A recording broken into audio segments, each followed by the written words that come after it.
Hello everyone, welcome to Ansarkari. Today we are going to do ethics paper starting from the question of 2020, question number 10. The question is discuss the ethical issues involved in the case. What are the options available to you in this situation? Explain your selected course of action. तो तीन question है basically इसमें 20 marks का है तो मैंने अपने लिए लिखा सामने में कि क्या स्टेक होल्डर है मुझे हम्म, आसानी हो जाता मुझे तो एथिकल इशू इन्वॉल्व डायरेक्टली नीचे कर threatening civil servant, POS Act for acting against corruption, poor life lost, poor quality material, development of building on green belt मतलब कि environmental issue, personal relationship versus public interest, municipal commission related, हाँ, nexus between official and builder. Option मैंने बताया कि option one में है कि under the pressure I would go slow on the investigation मुझे फॉर्चून मिलेगा और करियर प्रोस्पेक्ट बन जाएगा मतलब रिटर्न नहीं होगा हम्म, लेकिन it would be injustice second मैंने बताया कि एक्शन स्ट्रिक्ट लेना उससे क्या होगा पॉस एक्ट मेरे ऊपर लगेगा और despite show integrity I would be busy in fighting the case against boss in the court उस समय नहीं कर सकते ठीक है। थर्ड ऑप्शन मैंने बताया कि conducting official inquiry and also discreet inquiry with help of special officer under मैं हाँ, दो इंक्वायरी करूंगा एक ऑफिशियल एक डिस्क्रिट हम्म, डिस्क्रिट मैं यूज करूंगा बेसिकली जो पॉस एक्ट मेरे अगेंस्ट में करने वाला है क्योंकि हम्म। बेसिकली वो थ्रेटनिंग द पब्लिक सर्वेंट जो होता है ना वो भी एक आईपीसी के अंडर में आता है कि आप नहीं कर लेकिन सकते किसी को आप यहाँ बोल रहे हो कि कंपटीशन डिस्क्रीट इंक्वायरी करोगे जो पॉश एक्ट आपके अगेंस्ट लगाया जाएगा तो उसमें हाँ आप ऑफिशियल लगेगा ऑफिशियल हो गया बेसिकली उन पर जो बिल्डर और उस पर नहीं, तो फिर वो तो पूरा बेस्ड ऑन द मैटर सब्जुडाइज हो जाएगा ना, तो आप अपनी डिस्क्रीट इंक्वायरी क्यों कर रहे हो इसमें? मेरे डिस्क्रीट मतलब कि उनके मेरे ऊपर पॉस एक्ट लगेगा ना या तो मैं पॉस एक्ट लगने दूं क्योंकि हाँ, असली रियल लाइफ में तो ऑप्शन तो रहेगा ना मेरे पास मैं रियल लाइफ के हिसाब से सोच रहा हूँ कि कैसे वो टैकल करूँ कोई मेरे पे पॉस एक्ट लगाएगा तो मैं ये सोच रहा करेगा था तो कि एक आप उसके अगेंस्ट डिस्क्रीट इंक्वायरी करोगे। डिस्क्रीट नहीं उनके मेरे को थ्रेट मिल चुका ना ऊपर करे क्वेश्चन में हाँ, वो तो मैं समझ गई थी कि हाँ थ्रेट वाला जो थ्रेट है। मिला इसलिए हाँ थ्रेट कौन कहाँ से आ रहा है मुझे तो मैंने बोला कि एक स्पेशल ऑफिसर होना चाहिए मेरे अंडर में जो इस पर इंक्वायरी करे इंटरनेट और और दूसरा ऑफिशियली ऑफिशियली मैं म्यूनिसिपल कमिश्नर को निगलेक्टिंग हिज ड्यूटी के लिए भेज दूंगा नोटिस और हाँ, कैट में नोटिस भेज दूंगा कि वो एक्शन लेंगे लेबर फैमिली को कंपेंसेशन मिलेगा बिल्डर को ब्लैकलिस्ट कर देंगे और एफआईआर वुड बी रजिस्टर्ड और जो थ्रेटनिंग हो रहा है पॉस एक्ट से उसके खिलाफ भी कार्रवाई करेंगे तो उससे प्रेसिडेंट क्रिएट होगा और ensure the trust on municipal खत्म छोटा जाता है मतलब ठीक है। स्टार्टिंग वाला सही था, आपने एथिकल इश्यूज जो लेके आए। बस यहाँ पे जो की टर्म्स थी, जैसे कल हमने जो डिस्कस करे थे एथिकल इश्यूज की टर्म्स, मतलब दिस वर्सेस दिस, वो थोड़ा मेरे को लगता है ज्यादा इफेक्टिव होता है, तो उसको तो टर्म। मुझे आ ही नहीं रहा था इसमें कैसे इसमें लाए मतलब कि पता चल रहा है हाँ, लेकिन कैसे इसको लाए पहले एक राइट। में आ गया था पर्सनल रिलेशनशिप वर्सेस पब्लिक हम्म, एक में आ गया कि इन्वायरमेंट वर्सेस डेवलपमेंट क्योंकि ग्रीन हम्म, बिल्डिंग में बना दी हाँ। वो आ गया लेकिन और नहीं समझा था नेक्सस मैंने ऐड कर दिया एक है नेक्सस ऑफिशियल और ऑप्शंस में ठीक है, ऑप्शन वन ठीक है, ऑप्शन टू ठीक है, ये थ्री में मेरे को थोड़ा लग रहा है ज्यादा ही ये बार सोच पूछ के। लूंगा एक बार सर से कि ये हाँ, डायरेक्टली लिख सकते हैं वही। और कि थोड़ा जैसे ऑप्शन वन और टू में आपने सही अमाउंट ऑफ वर्ड्स यूज करके आपने लिखा, मतलब ज्यादा स्पेस भी यूज नहीं करी। तीसरे में ज्यादा एक्सप्लेनेशन भी हो गया, मतलब मेरे को नहीं लगता तीसरे की जरूरत थी। बाकी ठीक है, आगे चलते हैं। अब नेक्स्ट वाला है। मतलब इस तो मैं बस ये पूछना चाह रहा हूँ कि समझ में आया ना मतलब जो लिखा हुआ कल का जो बहुत ज्यादा कॉम्प्लेक्स था हाँ, आज हाँ, आज सिंप्लीफाइड। समझ में आया हम्म। बस उसी को बताना थोड़ा थर्ड वाले में फिर से वही जो कल वाला हुआ था ना, थोड़ा और हम्म, कॉम्प्लेक्स हो गया जो थर्ड ऑप्शन में आपने एक्सप्लेन किया। बाकी वन एंड टू में ठीक, आंचल सिंप्लीफाइड लग रहा है। आंचल कुछ बोलना वही स्टार्टिंग के दो ऑप्शन अच्छे हैं, लेकिन थर्ड ऑप्शन में मुझे भी लगा लेंथी हो गया थोड़ा सा। ठीक ये नेक्स्ट। वाला क्वेश्चन में नीचे में करें हाँ इसमें बता क्रिटिकली एनालिस करना है स्टोरी हाँ, ऑफ एपीडब्ल्यू और हाँ, एथिकल इश्यू इन्वॉल्व दूसरा है कि क्या आप रोल मॉडल हाँ, मानते हैं इसे क्या गेब्रिल करते से हैं? तो मैंने बताया कि एग्जाम्पल ऑफ ट्रस्टीशिप मॉडल है कि वो कर भी रहे काम प्रॉफिट भी करो कर भी रहे नीचे करे by giving back to the society ethical governance show किए उन्हें रेगुलर पेमेंट ऑफ एम्प्लॉय उसके बाद फिर प्लांटिंग ऑफ ट्रीज और they also rectified their mistake of over consumption hmm, तो मैं मतलब माइंडसेट दिखाते हैं, माइंडसेट चेंज कर रहे हैं वो बेसिकली। नेट पॉजिटिव कंट्रीब्यूशन है टुवर्ड्स द विलेज। अब एथिकल इशू मैंने बता दिया, use of tax holiday versus corporate tax collection versus development of region. वो एक आ जाए corporate governance and trusteeship model, profit making used for improving village life, और क्लीन इमेज को यूज करना as come taking care of employ, ये सब हो गया। तो ये आप यूज कर सकते हैं रोल मॉडल। तो मैंने बताया कि हाँ इसको यूज कर सकते हैं, क्योंकि इंडिया ज्यादा नहीं कर सकता है, they need help from the corporate, और it creates a mutual trust between the corporate and local community.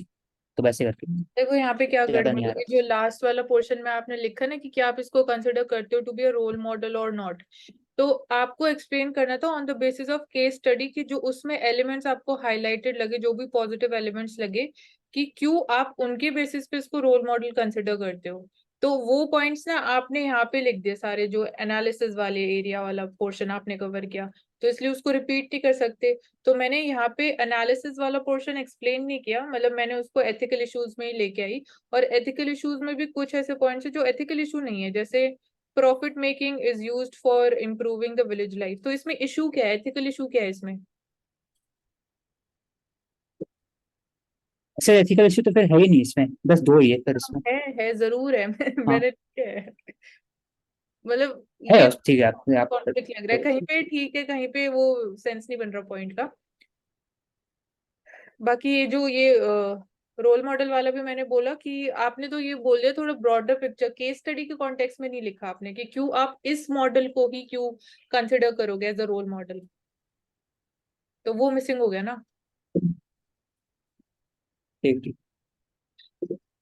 नीचे वाला में था कि एथिकल केस स्टडी किया है इसमें माइग्रेंट क्राइसिस में। वाला है। तो मैंने डायरेक्टली बता दिया कि इकोनॉमिक सिचुएशन, लॉकडाउन, हेल्थ और उस पर फियर साइकोसिस हो गया, डिस्क्रिमिनेशन हो गया, public service versus charity versus conserving what I have mentality, hmm फिर apathy from the law enforcement to mitigate the issue. फिर नीचे मैं बताया कि क्या इंपॉर्टेंट है, ethical state, ethical care giving state होना चाहिए, hmm required it means welfare state upholding law and order, fair in distribution of scheme, free flow of information, affirmative action. फिर मैंने बताया कि लास्ट में कि सिविल सोसाइटी क्या रोल है, कैसे हेल्प करेंगे, तो collaboration with the government in grievance Radisson, people participation, mitigation of mitigate discrimination, sensitizing public official, mental health cell, और corporate CSR का यूज हाँ ये पॉइंट्स सिविल अच्छे, सोसाइटी। ये वाले अच्छे लिखे, काफी इफेक्टिव लिखे हैं। और ऊपर वाला भी आंसर सही लिखा है, ये सही लिखा है, इसमें मेरे को ऐसा कुछ नहीं लगा कोई प्रॉब्लम है या कुछ। आंचल कुछ बोलना है आपको? नहीं। ठीक है, अब मेरे वाले ले लेते हैं। तो ये ब्रिज कोलैप्स वाली है, इसमें मैंने लिखा डायरेक्टली एथिकल इश्यूज क्या इन्वॉल्व है। तो right to life versus crony capitalism, फिर ग्रोथ वर्सेस डेवलपमेंट में ग्रीन सिग्नल दे दिया आपने despite encroachment, materialism versus the welfare, so nexus of officials और बिल्डर, उसके कॉन्टेक्स्ट में मैंने लिखा मटीरियलिज्म वर्सेस द वेलफेयर। फिर ऑप्शंस क्या अवेलेबल है और मेरी क्या चॉइस रहेगी, तो पहला ऑप्शन की अनबायस्ड इंक्वायरी करूंगा against the inspector, building inspector and builder looking into the green signal, जो एनवायरमेंटल नॉर्म्स के वायलेशन हो उसमें, and friendship would not be influencing the process, fight the allegations जो भी लगाए जाएंगे with trust and confidence, having faith in the justice system. और उसके साथ साथ मतलब इसमें सारे मैंने पॉजिटिव एलिमेंट्स लिखे, जो मेरी एक अप्रोच रहेगी, ऑप्शन रहेगा उसमें फाइनेंशियल असिस्टेंस भी I will be providing to the deceased family members, and उसमें ऑर्डरिंग इंक्वायरीज जो भी बाकी कंस्ट्रक्शन प्रोजेक्ट्स चल रहे एरिया में। दूसरा ऑप्शन जो रहेगा उसमें जो डिमांड्स ऑफ द बिल्डर्स की जो भी डिमांड्स है given to that, and completely मतलब क्विकली जो भी इंक्वायरी कंप्लीट करने की डिमांड है वो कर दूंगी, and promise aid to the affected families, मतलब सिंपल अप्रोच थोड़ा जिसपे मेरे ऊपर कोई इफेक्ट ना हो। सो मेरी चॉइस जो रहेगी वो ऑप्शन 1 रहेगा, to remain true to myself and obliging with the truth and honesty, rendering unbiased service to the people.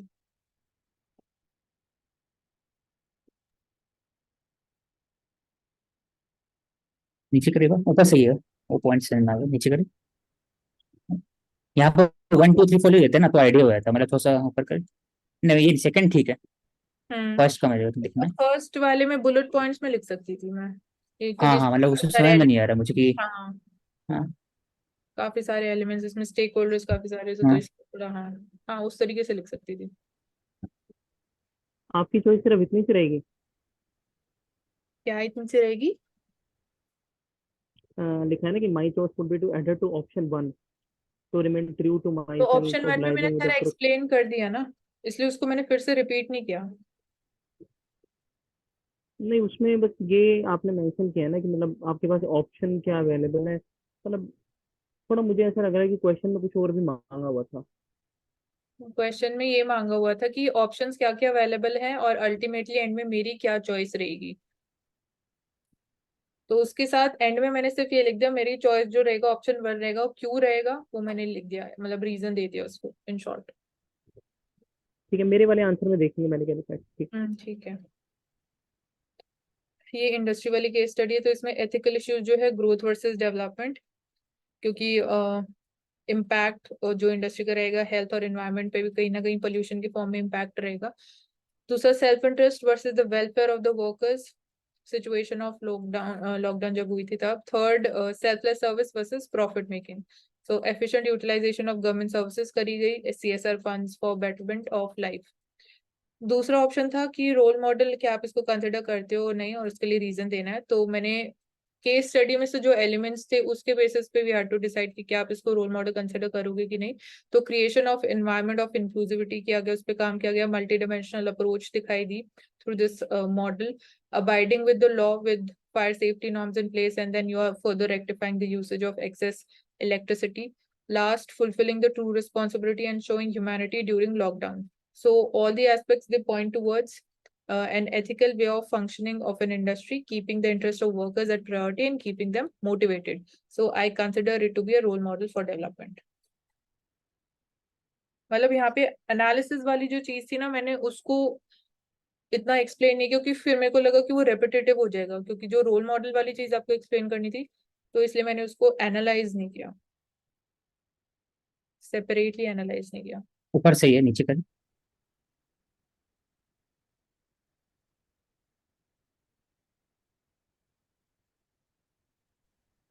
यहाँ पर मुझे क्या लग रहा है ना कि आपने मतलब जो ऊपर है रोल मॉडल से ऊपर जो बात हुई है ना सारी, थोड़ा ऊपर करना एक बार। क्वेश्चन में कहा था कि एथिकल इश्यूज इन्वॉल्व क्या है, तो ऐसा देखा जाए तो इसमें कोई भी एथिकल इशू इन्वॉल्व नहीं था सिवाय 1 या 2 के, और वो भी बड़े पॉजिटिव से थे। लेकिन यहाँ पे आपने लिखा है कि growth versus development because of the impact of industry on health and environment. Number 1, in the whole case study there is no mention of such negative externality on anyone. Number 2, self-interest versus welfare of workers. There is no self-interest hidden in the case study anywhere. Selfless service versus profit making with efficient utilization of government services. So how this is an ethical issue involved there? I mean, I'm not getting. मतलब selfless service या तो आप करो, या फिर selfless service नहीं करोगे तो या आप अपने प्रॉफिट के लिए वर्क करोगे, तो यहाँ पे एथिकल इशू आ जाएगा। और लॉकडाउन I मतलब mean, there is जो आप कह रहे हो पॉइंट नंबर 2 में भी self interest versus welfare of workers, उसमें केस स्टडी में मेंशन नहीं है कि सेल्फ इंटरेस्ट के लिए इंडस्ट्रियलिस्ट ने काम किया, बट सिचुएशन ऑफ लॉकडाउन में ये एथिकल इश्यूज तो हो गई ना, कि आप वर्कर्स के वेलफेयर के लिए काम करोगे या खुद के इंटरेस्ट को प्रायोरिटी दोगे। लेकिन तो केस स्टडीज context में बोला है आपका खुद का इंटरेस्ट वाला क्लैश है ही नहीं, आपने वेलफेयर के लिए ही काम किया है, आपने उनको एफोरेस्टेशन में लगा दिया, वहां तो बोला ही नहीं उन्होंने सेल्फ इंटरेस्ट के बारे में कुछ भी। देखते हैं मतलब इस पे। मेरे हिसाब से ये पहला तो जो mention अपने नहीं है। एथिकल इशू निकाले हैं एक ही एथिकल इशू है, वो फिर ओवर कंजम्पशन ऑफ इलेक्ट्रिसिटी वाला आया था, सेल्फ इंटरेस्ट तो वाला, पूरी बस केस स्टडी वो भी पॉजिटिव दे ओवर रखी है, उसमें कंजप्शन नहीं वो भी है, रेक्टिफाई हो गया। ओवर कंजप्शन नहीं है, वो भी ये बोला है कि हल्का सा उन्होंने एक्सेस में यूज किया था जिसके बाद उन्होंने बंद कर दिया। तो मतलब उसको भी एक पॉजिटिव नोट में ही लिखा जाना चाहिए, रादर कि उसकी एक कमी निकाल दे हम। नहीं, लेकिन जैसे ये फर्स्ट ऑप्शन एथिकल इश्यूज की बात कर रहे हैं, तो पूरी केस ये स्टडी देखते हैं कि प्रवेश क्या लिखे हैं, वो क्या बोलना चाह रहे पॉजिटिव है, हैं। तो उसमें एथिकल इशू कहाँ से आ जाएंगे फिर, वो तो होने ही नहीं चाहिए इस तरीके से, तो मैंने इस कॉन्टेक्स्ट में लिखा। ठीक। थर्ड केस स्टडी में रिवर्स माइग्रेशन वाली जो माइग्रेंट्स वाली थी, उसमें ethical issues violation of right to life livelihood versus the self interest, inadequate response versus mental fears. और कोई पॉइंट्स आ नहीं रहे थे तो मैंने वो कुछ लिखा नहीं। So ethical care giving state के क्या फीचर्स होंगे? One that response immediately without delay to address the urgent needs, showing humanity in situation of confusion when it is the most needed, not ignoring the interest or basic जो rights हैं of the marginalized section, fulfilling the basic obligations of public sector to ensure welfare and survival. फिर assistance to civil by the civil society का क्या role हो सकता है, तो they can work in cooperative action with the public officers, food services provide कर सकते हैं free of cost, letting the workers जो माइग्रेंट्स हैं stay in the rented places without paying the rent. मैंने थोड़ा इसको प्रैक्टिकल तरीके से लिखा है। Provide basic education facilities to the children, financial assistance भी दे सकते हैं फॉर फूड एंड ट्रैवल।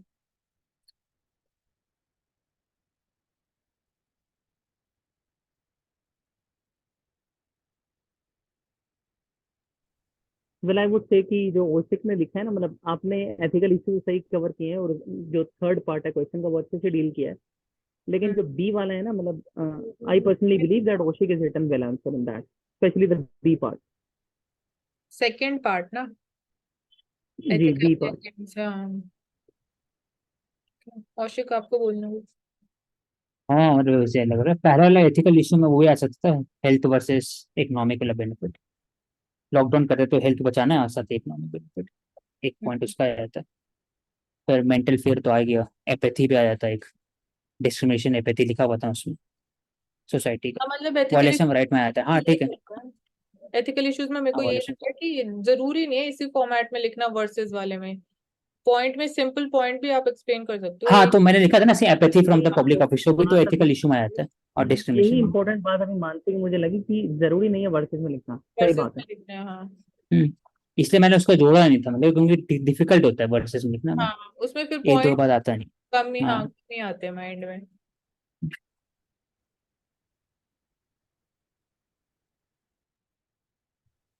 ये आज मैंने अंडरलाइन कर दिया ताकि अच्छे से दिख जाए। तो ये म्युनिसिपल कमिश्नर वाला क्वेश्चन है, इसमें पहले मैंने बताया एथिकल इश्यूज के इन्वॉल्व हैं। तो loss of life due to negligence and non compliance, loss of livelihood due to died labor families, known responsible corrupt behavior of building inspector, earlier municipal commissioner, illegal construction posing environmental hazard, threat like pressure build-up and illegal case under the POSH Act versus fair and due process to the victim. अब option क्या available है as a municipal commissioner to me? First, I will take strict action as per the law under the laws which I have for builder, municipal commissioner, inspector. Number two, I will go as per the wishes of the builder, colleague, provide little compensation to the victim family and sideline the case altogether, save my friendship and career. ये मेरे पास दो option थे, अब मैंने क्या लिया?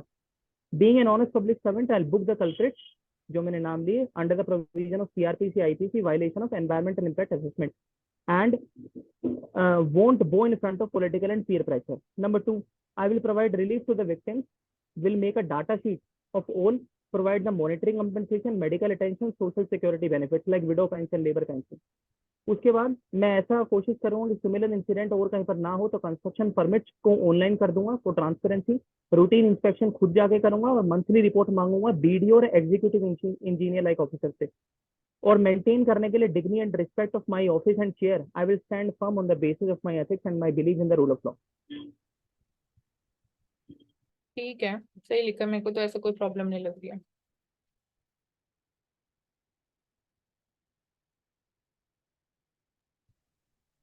औशिक आप? ठीक है इसमें। ठीक। हाँ चल, ठीक है, नेक्स्ट चलते हैं।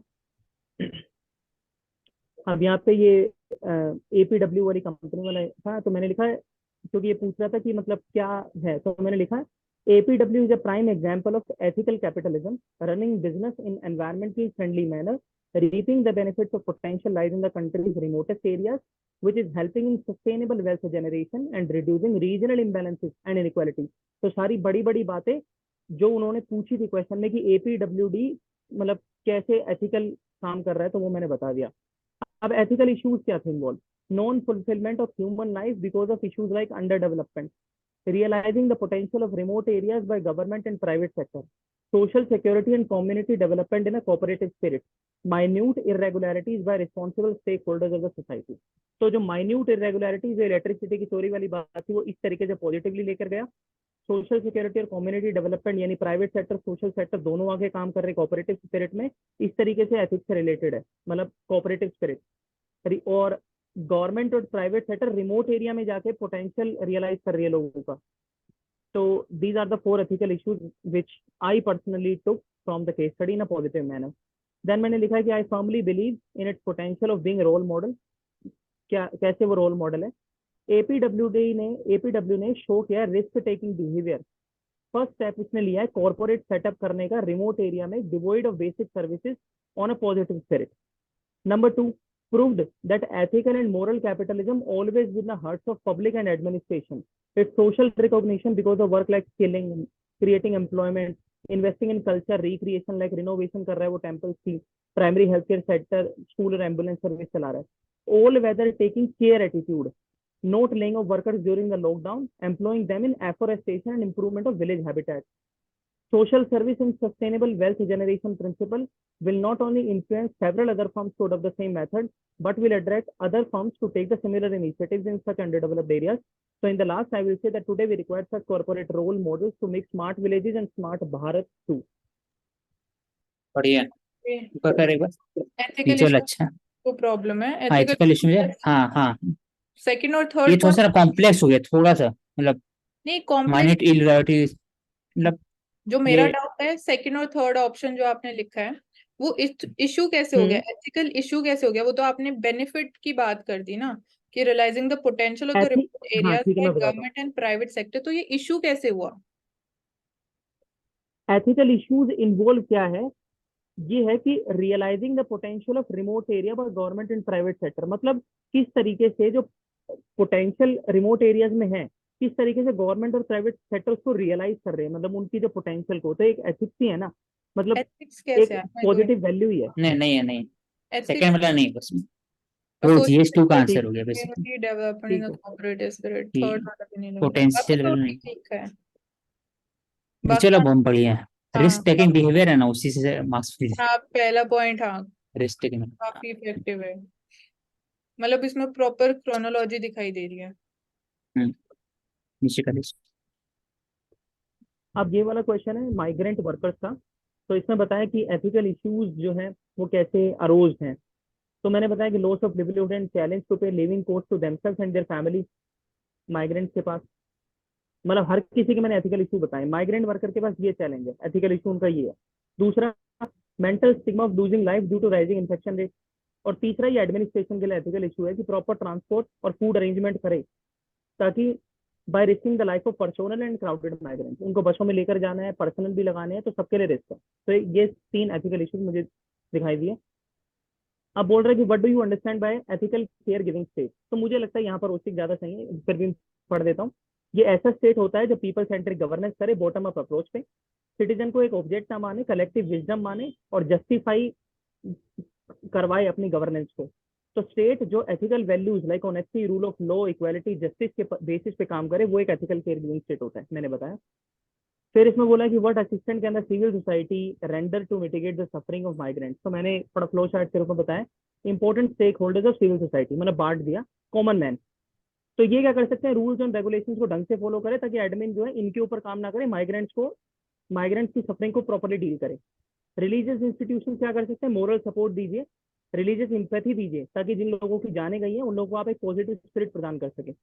एनजीओ और टेम्पल्स क्या कर सकते हैं, शेल्टर प्रोवाइड कर सकते हैं, भंडारा लंगर दे सकते हैं.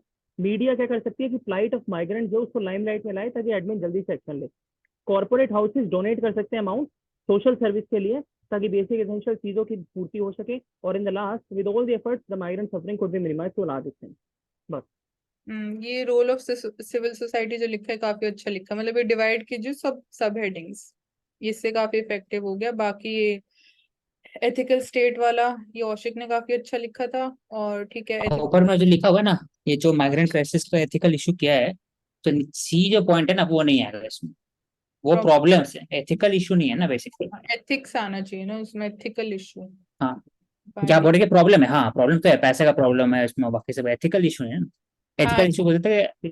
हाँ, बस बाकी ठीक है. मेंटल स्टिग्मा हो गया और लॉस ऑफ लाइवलीहुड और चैलेंजेस. एथिकल इश्यूज जब लिखते हैं मेरे को यही लगता है कि खाली प्रॉब्लम्स लिख देंगे तो जरूरी नहीं है कि उसमें एथिकल इशू होगा ही होगा. हाँ, तो वो थोड़ा ध्यान में रखना. एथिकल इशू मुझे लगता है सोशल से ज्यादा रिलेटेड होता है rather than इकोनॉमिक. इकोनॉमिक हो सकता है, हाँ नहीं इकोनॉमिक क्लैश करना चाहिए, आपस में क्लैश करना चाहिए हाँ. बेसिकली. हाँ चलो, आपने कुछ कहना है.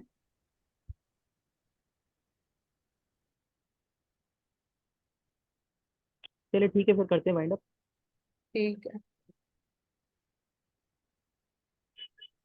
कर दो kind of. So thank you so much Okay. for being with us. in the today's answer series.